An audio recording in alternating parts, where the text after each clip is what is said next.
years, and I don't think we would even recognize the future, honestly. Do you think your help with IBM will help us in AI? Doesn't IBM have the smartest computer, or has that been surpassed by another country? Well, you're talking about Watson. Yeah, no, IBM's been in AI since the beginning. When I joined it in 1977. We've voice recognition, AI, of course, the Watson computer.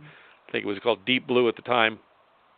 Beat the world's best chess player, and then recently the more advanced version of it called Watson won the Jeopardy on TV. I mean, yeah, the computers are starting to get to the point where the speed of the computers are such that they're going to become quickly, in the very near future, thinking type machines, and we're about ready to cross over that line. Some people call it singularity, but it's going to be a phenomenal future. Let's just hope they don't decide that they don't need us around.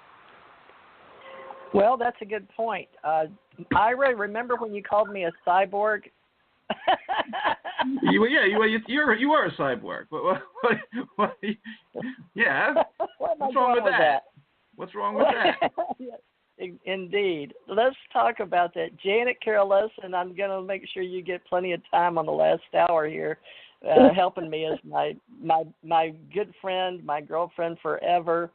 And there's something to the fact that intuition plays with AI, and also, Ira, with, I receive things into my consciousness, and I'd like both you and, I don't know if Jan is out of the black box as an experiencer yet, having seen something when he was younger, but I go by being an experiencer, and having died as a child, I didn't know if that gave me an extrasensory perception level before I worked for the government. But, after I had my titanium implant in my neck, I swear I could tell you who or what implant went in when they put in some fossilized type of bones.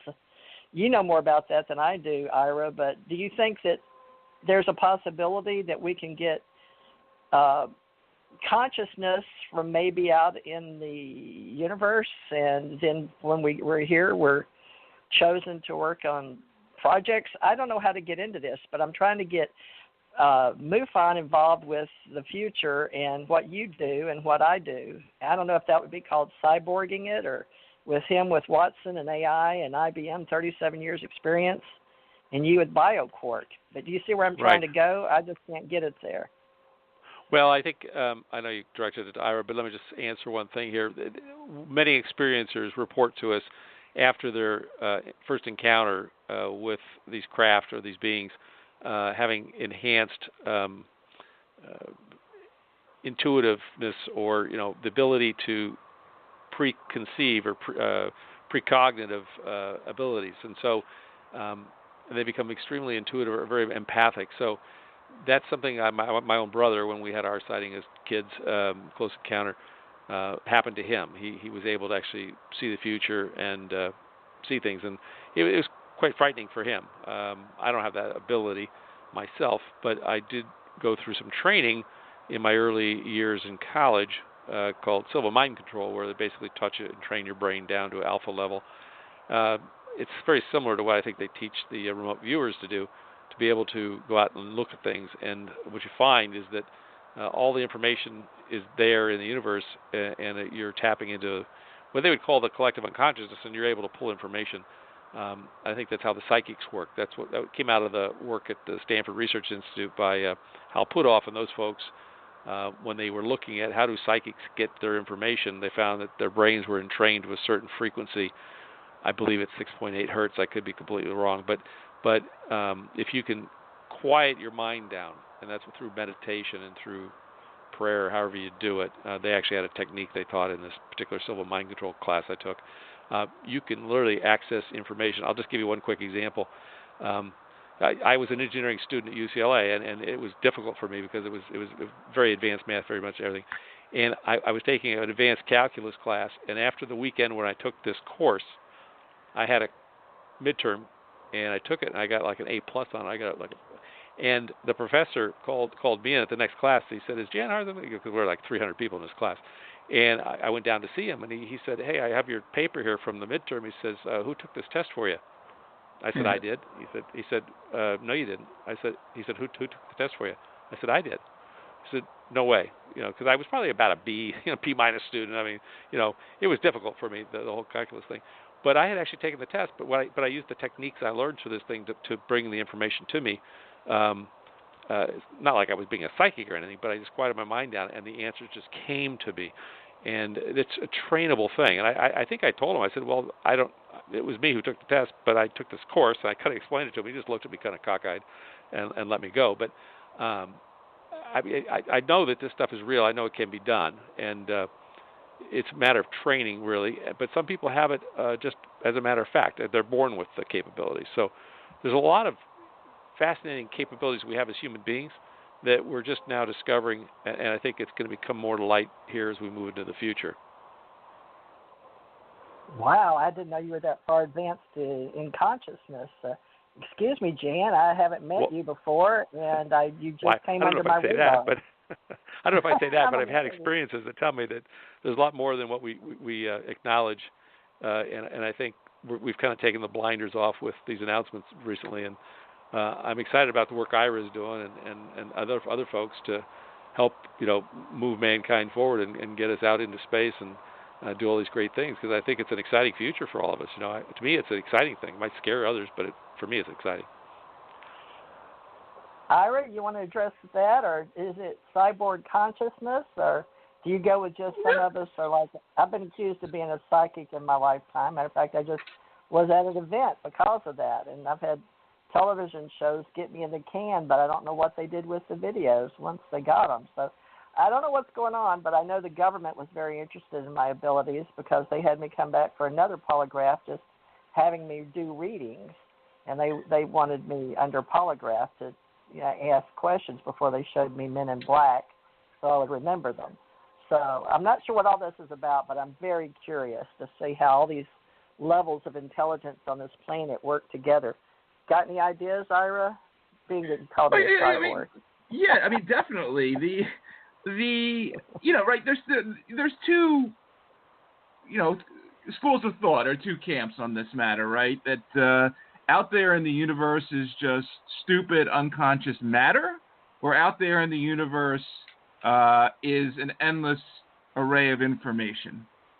And I clearly side on the fact that it's an endless array of information. And a lot of this, as we discussed, because we are involved in research in terms of regeneration of the brain, and getting involved in this area a few years ago, we had to face the fact that there was plenty of research already out there from the last several decades that showed that many of these organisms whose brains can be completely destroyed, in some cases, in the case of like planarians, cut out, thrown away, and the brain regrows. And yet somehow these organisms, including the planarians, including salamanders, including metamorphic insects, they remember stuff from the previous brain. And now, how does that happen? Well, it happens because our so-called connectome-centric model of the human mind, the idea that we are nothing more than the 3 pounds of stuff inside the skull, is wrong. And that the real model, the one that sort of a large part of the cognitive neuroscience world is getting behind, is that the mind is much more than the brain. Mind is a process of relating to stuff. If we took TJ or Janet, we took your brain out and somehow miraculously kept it alive in a tank of fluid somewhere with nothing else, that's not TJ or Janet anymore. That's a good place. Let me let Jan get out of here. Jan's got to go. I kept him but he just let me know he needed to go. So, Jan, I guess, can we look forward to working possibly in the future with Ira somewhere, or maybe have you guys come back in 2019 sometime before July together, talk about consciousness? Absolutely. I'd love to.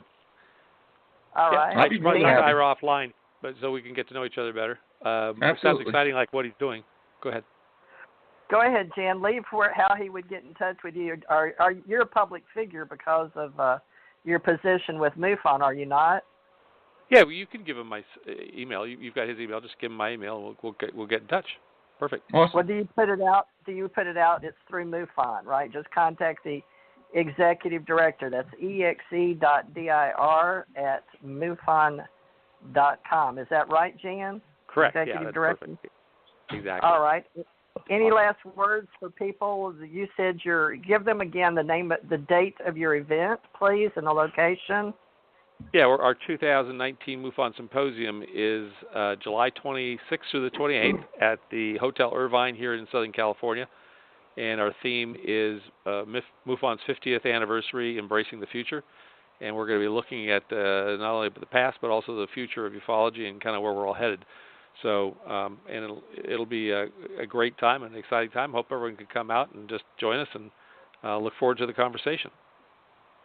Thank you, Jan, for coming. Jan, it's when are you going to get the speakers and events up on the site? I'm on MUFONsymposium.com. Yeah, I'm working with Ken right now, our CIO. We should have that up in the next week or so. Absolutely. Yeah, we're excited to see who's going to be there. And then, hotel reservation and everything. It'd be great to see that. Well, thank you so much, Jan, for coming on the show. Thank you. Thank you, Janet. Thank you, TJ. And Ira, nice to meet you as well. Look forward to more conversation. Okay. Thank you now. for your time, Jan. We look forward to doing more shows with you in the future to promote MUFON. Thank you so much. You're very welcome. Thank you. Thank Bye you. Aloha. Thank you. All right. I have a couple of comments. Well, first of all, I wanted to just comment that the tardigrade was used. I haven't watched the second season, but the first season of the latest Star Trek reboot, I think it's called Discovery or something, they used the tardigrade for the quantum leaping teleportation system. They had a human-sized or a little bit larger than human-sized tardigrade. There was like 3 or 4 episodes that featured just tardigrades, so you might want to go watch the reboot of Star Trek. In fact, I'm going to go rewatch it because now I have another impression of it. What is this tardigrade? Yeah, it was surviving in space, all kinds of stuff.